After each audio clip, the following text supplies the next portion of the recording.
Hello friends, welcome back to my channel. எல்லாரும் எப்படி friends இருக்கீங்க? நல்லா இருக்கீங்கன்னு நினைக்கிறேன். சேஃபாக இருங்க. இன்றைக்கி நம்ம வீடியோவில் எதை பற்றி டிஸ்கஸ் பண்ண போகிறோம் அப்படின்னு பார்த்தீங்கன்னா, லாஸ்ட் டைம் நான் வீடியோ அப்லோட் பண்ணியிருந்த போது கமெண்ட் செக்ஷன்லேயும் சரி, எனக்கு மெயில்லையும் சரி, நிறைய பேர் என்னுடைய செடிகளில் க்ரோத்தே இல்லை, க்ரோத் ஸ்டன் ஆகிடுச்சு, இல்லை இலைகள் எல்லாமே கொட்டி வெறும் ஸ்டிக் மட்டும்தான் இருக்குது, இதை எப்படி நம்ம ரெக்கவர் பண்ணி பிளான்ட்டை நல்லா க்ரோத் கொண்டுட்டு வர முடியும் அப்படின்ற மாதிரி கொஷின் பண்ணியிருந்தாங்க. லாஸ்ட் டைம் நான் போட்ட வீடியோலேயே பார்த்தீங்க அப்படின்னா நிறைய இன்ஃபர்மேஷன் சொல்லியிருந்தேன். அது மட்டும் இல்லாமல் இன்னும் கொஞ்சம் நல்லா டீட்டெயில்டாக சொல்லணும் அப்படின்னு இந்த வீடியோ நான் அப்லோட் பண்ணியிருக்கேன் ஃப்ரெண்ட்ஸ். ஸோ கண்டிப்பாக உங்களுடைய செடிகளில் நல்லா 100% க்ரோத் வரதுக்கு எந்த மாதிரி நான் டிப்ஸ் எல்லாம் ஃபாலோ பண்ணலாம் அப்படின்றத நான் இன்றைக்கி ஷேர் பண்ணியிருக்கேன். ஸோ ஓகே, வீடியோ ஸ்கிப் பண்ணாமல் கடைசி வரைக்கும் பாருங்கள். இடையில இம்பார்ட்டண்டான பாயிண்ட்ஸ் சொன்னேன் அப்படின்னா அது மிஸ் ஆகக்கூடிய சான்ஸ் இருக்குது. ஓகே ஃப்ரெண்ட்ஸ், வாங்க வீடியோக்குள்ளே போகலாம். அதுக்கு முன்னாடி என்னுடைய சேனலை இப்போ தான் ஃபஸ்ட் டைமாக பார்க்குறீங்க அப்படின்னா சப்ஸ்கிரைப் பண்ண மாதிராதீங்க. பக்கத்தில் இருக்க பெல் ஐக்கானையும் கிளிக் பண்ணிக்கோங்க. கிளிக் பண்ணிவிட்டு நோட்டிஃபிகேஷனில் ஆல் கொடுத்தீங்கன்னா நான் போடுற வீடியோ நோட்டிஃபிகேஷன் உங்களுக்கு உடனுக்குடன் சேரும். என்னுடைய வீடியோ ஸோ செடியில் இலைகள் எல்லாமே கொட்டிடுச்சு, இல்லை க்ரோத்தே இல்லை, அப்படியே ஸ்டன்னாக இருக்குது, புது ஸ்டெம்ஸ்லாம் எதுவுமே எடுத்து வரல, லீவ்ஸ் எதுவும் எடுத்து வரல அப்படின்றதுக்கு நிறைய ரீசன் இருக்குது. நான் லாஸ்ட் டைம் போட்ட வீடியோலேயே சொல்லியிருந்தேன். ஸோ இதுக்கு மெயினான ப்ராப்ளம் என்ன அப்படின்னு பார்த்தீங்கன்னா, ஃபஸ்ட்டு இன்செக்ட் ப்ராப்ளம் தான். ஸோ இன்செக்ட்ஸ்னாலையும் லீஃப் ட்ராப் ஆகக்கூடிய சான்சஸ் இருக்குது. அப்படி இல்லைன்னா ஃபங்கல் ப்ராப்ளம் ஏற்பட்டாலும் செடிகள் டைபேக் ஏற்பட்டு இறந்து போகக்கூடிய சூழ்நிலையுமே வரும். ஸோ இதுக்கான சொல்யூஷன் நான் அடுத்த வர வீடியோவில் நான் சொல்கிறேன் ஃப்ரெண்ட்ஸ். அடுத்து ஒரு முக்கியமான விஷயம் என்ன அப்படின்னு பார்த்தீங்கன்னா, வாட்டரிங் தான். என்ன ஒவ்வொரு வீடியோலையுமே சொன்னதையே சொல்கிறாங்க அப்படின்னு நீங்கள் யோசிக்கலாம். ஏன்னா நம்ம எத்தனை தடவை சொன்னோம்னாலும் நாம் பண்ணக்கூடிய மெயின் அந்த தப்பு பார்த்தீங்க அப்படின்னா, அந்த வாட்டரிங் பண்ணுறதுல தப்பு பண்ணிடுவோம். சப்போஸ் ரொம்ப தண்ணி அதிகம் கொடுத்துட்றது, அப்படிலாம் தண்ணியே கொடுக்காமல் விட்டுறது, இந்த மாதிரியான காரணங்களால் செடிகள் இறந்து போகக்கூடிய சூழ்நிலை ஏற்படக்கூடிய சான்சஸ் இருக்குது. ஏன்னா ரூட் ராட் ஏற்படும். அப்படி இல்லைன்னா சில பேர் என்ன பண்ணிடுறாங்க அப்படின்னா, இலைகள் மேலேயே சும்மா தண்ணி தொளிச்சு இருக்கிறது. இந்த ரொம்ப காஞ்சிடும் அப்படின்ற சமயத்தில் நம்ம ஸ்ப்ரே பண்ணி விடலாம், வாட்டரிங் ஸ்ப்ரே பண்ணி விடலாம். இதே ஈவினிங் சமயத்தில் ரொம்ப லேட் ஈவினிங்கில் நீங்கள் தொளிச்சு விட்டீங்க அப்படின்னா அது என்ன ஆகும்னு பார்த்தீங்க அப்படின்னா, ஃபங்கல் அட்டாக் தேவையில்லாமல் ஏற்படும். அப்படின்னா ட்ரென்ச்சுக்கு ஈவினிங் டைம் அப்போ கொடுக்கறது தண்ணி அது சதனே இருக்கிற பட்சத்தில் என்ன ஆகிடுது அப்படின்னு பார்த்தீங்கன்னா, ரூட் ராட் ஏற்பட்டு செடிகள் இறந்து போகக்கூடிய சூழ்நிலை வந்துடுது. இன்னொரு காரணம் என்னென்னு பண்ணுறதுன்னு பார்த்தீங்கன்னா, நோட்டீஸ் பண்ணாமல் இருக்கிறது. நம்ம நீங்கள் ஒர்க்கிங்கில் இருந்திருக்கலாம், இந்த மாதிரி இருக்கும் பொழுது நம்ம டெய்லி செடிகளை கவனிக்க முடியாத சூழ்நிலை இருக்கலாம் இல்லைங்களா. அந்த மாதிரி இருக்கும் பொழுது இந்த மாதிரி பாருங்கள், இந்த ஸ்டெம்மில் கொஞ்சமாக அப்படி காஞ்சிட்டே வருது இல்லைங்களா. இதை காயும் போது நம்ம கொஞ்சமாக இந்த இடத்துல கட் பண்ணிவிட்டு கரெக்டான ப்ரூனிங் வச்சு நம்ம கட் பண்ணி விட்டுட்டு அங்கே சீல் பண்ணிட்டோம் அப்படின்னா அதனுடைய டைபேக் அதோட ஸ்டாப் ஆகும். மண்ணை கிளறி விடுறது, இந்த மாதிரியான சின்ன சின்ன டிப்ஸ் எல்லாம் ஃபாலோ பண்ணும் பொழுது நம்ம செடிகள் ரெக்கவர் பண்ணி கொண்டுட்டு வர முடியும். நினைக்காம விட்டுற பட்சத்தில் தான் செடிகள் இறந்து போகக்கூடிய சூழ்நிலை ஏற்பட்டுருது. சில பேர் நினைக்கலாம், என்னுடைய செடியில் இன்செக்ட் ப்ராப்ளமும் இல்லை, ஃபங்கல் அட்டாக்கும் ஏற்படலை, இருந்தாலும் இலைகள் எல்லாமே கொட்டிடுச்சு, எதனாலேயே இருக்கும் அப்படின்ற மாதிரி யோசிக்கலாம். க்ரோத்தே இல்லையே அப்படின்னு நீங்கள் யோசிக்கலாம். அதுக்கு மெயினாக பார்த்தீங்க அப்படின்னா, நம்ம ஊரில் அடிக்கிற வெயில் தாங்க. ரொம்பவுமே ஹீட்ஸ் ஸ்ட்ரெஸ் ரொம்பவுமே பிளான்ட்டுக்கு அதிகமாக இருக்குது. சடனாக பார்த்தீங்க அப்படின்னா ரொம்ப வெயில் பயங்கரமாக இருக்குது. ஈவினிங் ஆகும்பொழுது பார்த்தீங்கன்னா மழை வர ஆரம்பிச்சிருது. ஸோ இந்த மாதிரியான கிளைமேட் மாற்றி மாற்றி வரதுனால அதனுடைய ஸ்ட்ரெஸ்னாலையும் பிளான்ட் அஃபெக்ட் ஆக தான் செய்யுது. அதனாலையும் இலைகள் கொட்டி வெறும் குச்சி மட்டும் இருக்கக்கூடிய சான்சஸ் இருக்கு. ஸோ இந்த மாதிரியான ஹீட் ஸ்ட்ரெஸ்ஸிலேருந்து பிளான்ட் ரெக்கவர் பண்ணி கொண்டு வரதுக்கு என்ன பண்ணலான்னு பார்த்தீங்கன்னா, சீவீட் ஜெல் யூஸ் பண்ணலாம். சீவீட்ஸ் நீங்கள் பவுடராக கூட வச்சுருக்கலாம், இல்லைன்னா லிக்விடாக வச்சுருக்கலாம், இல்லை இந்த மாதிரி ஜெல் டைப்பில் கூட நீங்கள் வச்சுருந்தீங்க. அதை நீங்கள் வாட்டரிங்கில் கலந்து செடிகளுக்கு தண்ணி கொடுக்கும்போது இதை நீங்கள் கொடுக்கும்பொழுது இந்த ஹீட் ஸ்ட்ரெஸ்ஸினால் ஏற்படக்கூடிய ப்ராப்ளத்துலேருந்து செடியை பாதுகாத்து கொண்டு வர முடியும். இவ்வளோ நேரம் நம்ம நிறைய காரணங்கள் பார்த்தோம். இன்செக்ட் ப்ராப்ளம், ஃபங்கல் அட்டாக் ஏற்படுறது, அப்புறம் வாட்டரிங் ஒழுங்காக கொடுக்காம இருக்கிறது, ஹீட் ஸ்ட்ரெஸ், இதனாலையும் செடிகள் அஃபெக்ட் ஆகும் அப்படின்னு நான் சொல்லியிருந்தேன் இல்லைங்களா. இது இல்லாமல் வேறு என்ன காரணங்களால் இலைகள் கொட்டுது, அப்படி இல்லைன்னா க்ரோத்தே இல்லாமல் இருக்கிறது அப்படின்னு பார்த்தீங்கன்னா, 2 மேக்ரோ நியூட்ரியன்ட்டுங்க. ஒன்று நைட்ரஜன், இன்னொன்று பாஸ்பரஸ். நைட்ரஜன் கண்டென்ட் குறைஞ்சதுன்னு வச்சுக்கோங்களேன், இலைகள் எல்லாமே ரொம்ப குட்டி குட்டி சைஸில் இருக்கும், பூக்கள் பூத்தாலும் ரொம்ப குட்டியாக இருக்கும். அப்படி இல்லைன்னா செடிகளில் க்ரோத்தே இருக்காது, அப்படியே ஸ்டன் ஆகிடும். பாஸ்பரஸ் கண்டென்ட் குறைஞ்சது அப்படின்னா இலைகள் கொட்டிடும், ஃபுல்லாக கொட்டி ஸ்டிக் மட்டும்தான் இருக்கும். அந்த ஸ்டெம்மே பார்த்தீங்க அப்படின்னா ரொம்ப வீக்காக இருக்கும். இப்போ இந்த லீவ்ஸே லீஃப் பர்ன் ப்ராப்ளம் இருக்குது இல்லைங்களா, இதை நான் எடுத்து விடுறேன், இல்லை பூச்சி தாக்குதல்கள் ஏதாவது ஏற்பட்டிருக்கு, அந்த லீவ்ஸை நம்ம எடுத்துடலாம் அப்படின்னு எடுக்கும் பொழுது அந்த ஸ்டெம்முமே அப்படியே கூடவே வந்துடும். ஸோ அந்த மாதிரியான ப்ராப்ளம்ஸ் ஏற்படும் இந்த பாஸ்பரஸ் சத்து குறைஞ்சதுன்னா. ஸோ இதை நம்ம சரி செய்யறதுக்கு என்ன பண்ணலாம் அப்படின்னு பார்த்தீங்கன்னா, ஸோ பாஸ்பரஸ் சத்து வந்து அதிகமாக வரதுக்கு வந்து நம்ம ஆர்கானிக் ராக் பாஸ்பேட் வந்து யூஸ் பண்ணலாம். அது மட்டும் இல்லாமல் இப்போ நைட்ரஜன் ரிச்சாக இருக்கக்கூடிய ஃபர்டிலைசர் வேறு என்ன யூஸ் பண்ணலாம் அப்படின்னு பார்த்தீங்கன்னா கம்போஸ்ட் தான் மெயினாக. கம்போஸ்ட் வந்து மண்ணில் வந்து கலந்து விடலாம். மந்த்லி ஒன்ஸ் வந்து நீங்கள் கம்போஸ்ட் வந்து ரோஸ் செடிக்கு கொடுத்தே ஆகணும்.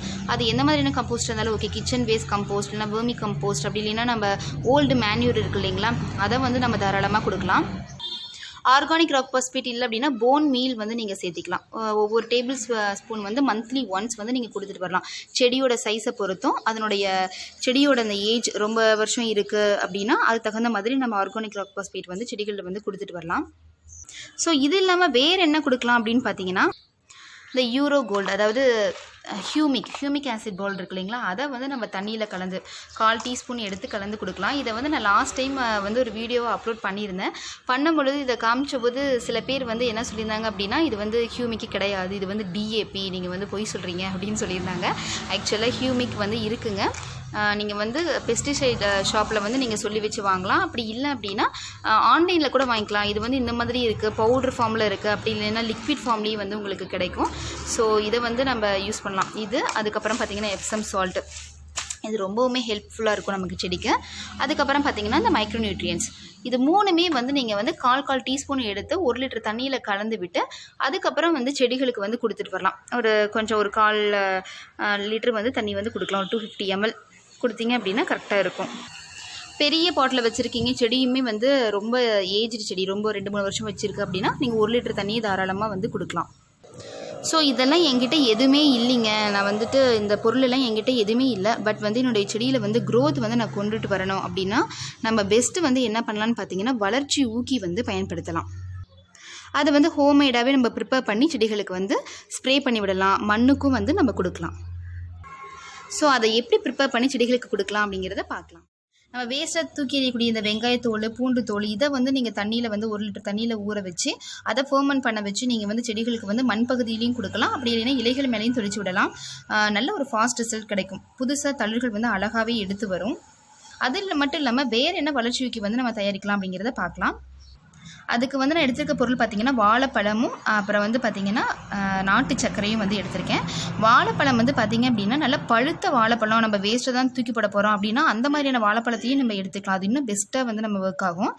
ஸோ எந்த அளவுக்கு வந்து வாழைப்பழத்தை எடுக்கிறீங்களோ அதே அளவுக்கு வந்து பார்த்திங்கன்னா நாட்டு சர்க்கரை வந்து எடுத்துக்கோங்க. வாழைப்பழத்தையும் வந்து நீங்கள் எடுத்து பண்ணலாம். அப்படி இல்லைன்னா வாழைப்பழம் தோல் இருக்கு இல்லைங்களா, அந்த தோலை வச்சுமே நம்ம இதை தயாரிக்கலாம். இப்போ குட்டி குட்டி பீஸாக வந்து கட் பண்ணி ஒரு டப்பாவில் வந்து போட்டு எடுத்துக்கலாம். ஆல்ரெடி வந்து நான் ஏற்கனவே வந்து ரெடி பண்ணி வச்சுருக்கேன் ஃப்ரெண்ட்ஸ். நான் வந்து பார்த்திங்க அப்படின்னா வாழைப்பழ வந்து எடுக்கல, வாழைப்பழ தோல் தான் வந்து எடுத்திருக்கேன். சின்ன சின்ன பீஸாக கட் பண்ணிவிட்டு எந்த அளவுக்கு வாழைப்பழ தோல் எடுத்தனோ அதே கப் அளவு வந்து பார்த்திங்கன்னா நாட்டு சக்கரை வந்து எடுத்து கலந்து ஒரு ஏர் டைட்டான இருக்கக்கூடிய ஒரு பாக்ஸில் வந்து போட்டு வச்சுருக்கேன். இது வச்சு கூட இப்போ 2 வாரம் ஆகிடுச்சு. ஒரு வாரம் இல்லை 2 வாரம் வந்து நீங்கள் போட்டு வச்சிங்கனாவே போதும். அப்பப்போ எடுத்து இந்த மாதிரி நல்லா குலுக்கி விட்டுருங்க. குலுக்கி விட்டிங்க அப்படின்னா அது ஃபர்மெண்ட் ஆகி இந்த மாதிரி கீழே பாருங்கள் ஒரு மாதிரி லிக்விடாக வந்துருக்கு இல்லைங்களா, அப்போ அதை வந்து வடித்து எடுத்துடலாம். இதில் வந்து ஓப்பன் பண்ணிங்க அப்படின்னா எந்த விதமான ஒரு கெட்டு போன ஸ்மெல் வந்து வரல, நல்ல ஒரு வாசம் தான் வந்து வருது. இப்போ இதன் தண்ணியை வந்து வடித்து எடுத்துக்கலாம்.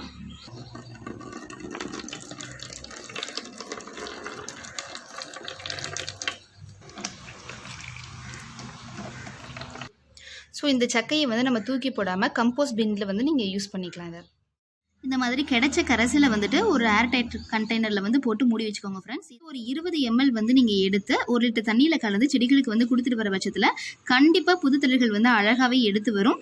க்ரோத்தே இல்லை, வெறும் குச்சி மட்டும்தான் இருக்குது அப்படின்னு சொல்கிறவங்களுக்கு இது ஒரு பெஸ்ட்டான ஒரு வளர்ச்சி ஊக்கியாக இருக்குங்க. இதை கண்டிப்பாக பயன்படுத்தி பாருங்கள். மண் பகுதியிலேயே நீங்கள் வந்து கொடுக்கலாம், இலைகள் மேலேயும் வந்து ஸ்ப்ரே பண்ணி விடலாம்.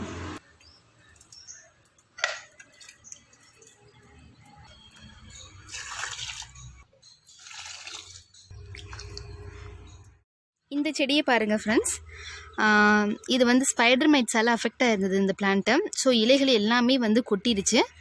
அதுக்கப்புறமா வந்துட்டு கரெக்டான வந்து ஒரு இன்செக்டிசைடு வந்து கொடுத்துட்டு அதுக்கப்புறம் எந்த க்ரோத்துமே இல்லை, அப்படியே க்ரோத்தே இல்லாமல் ஸ்டன்னாக தான் இருந்தது.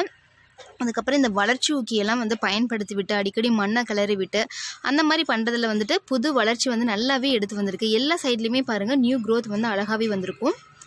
இங்கே பாருங்கள் இந்த சைடில் ஸோ ஒவ்வொரு ஸ்டெம்லேயுமே வந்து பார்த்திங்கன்னா புது தளிர்கள் வந்து அழகாக எடுத்து வந்தது. ஸோ ரொம்பவுமே சந்தோஷமாக இருந்தது. ஸோ இந்த பிளான்ட் அப்படி காஞ்சிருமோ அப்படின்லாம் ரொம்ப பயந்தேன். பார்த்தா நல்லாவே ரிசல்ட் வந்து இருக்குது. ஸோ கண்டிப்பாக இந்த வளர்ச்சியூக்கி வந்து பயன்படுத்தி பாருங்கள். உங்கள் செடிகள்லேயும் நல்லாவே க்ரோத் வந்து கண்டிப்பாக இருக்கும். எப்படி ரிசல்ட் இருந்தது அப்படின்றதையும் என்கிட்ட ஷேர் பண்ணிக்கோங்க ஃப்ரெண்ட்ஸ். ஓகே ஃப்ரெண்ட்ஸ், இந்த வீடியோ உங்களுக்கு ரொம்ப யூஸ்ஃபுல்லாக இருக்கும்னு நினைக்கிறேன். பிடிச்சிருந்தது அப்படின்னா குட்டி லைக் கொடுங்க. யாருக்காவது யூஸ்ஃபுல்லாக இருக்கும்னு நினச்சிங்கன்னா ஷேர் பண்ணுங்கள். சப்ஸ்கிரைப் பண்ண மறந்துடாதீங்க. என்ன டவுட்டாக இருந்தாலும் கமெண்ட் பாக்ஸில் கமெண்ட் பண்ணி கேளுங்க ஃப்ரெண்ட்ஸ். உங்களுடைய ஐடியா ஏதாவது ஷேர் பண்ணணும்னு நினச்சாலும் தாராளமாக சொல்லலாம். ஏதாவது டவுட் இருக்க பட்சத்தில் வந்துட்டு உங்களுடைய பிளான்ட்டோட இமேஜை வந்து எடுத்து என்னோட மெயில் ஐடிக்கு வந்து ஷேர் பண்ணிங்க அப்படின்னா என்னோட முடிஞ்ச ஹெல்ப் வந்து நான் கண்டிப்பாக பண்ணுவேன். ஓகே ஃப்ரெண்ட்ஸ், நம்ம நெக்ஸ்ட் வீடியோவில் பார்க்கலாம். தேங்க்யூ.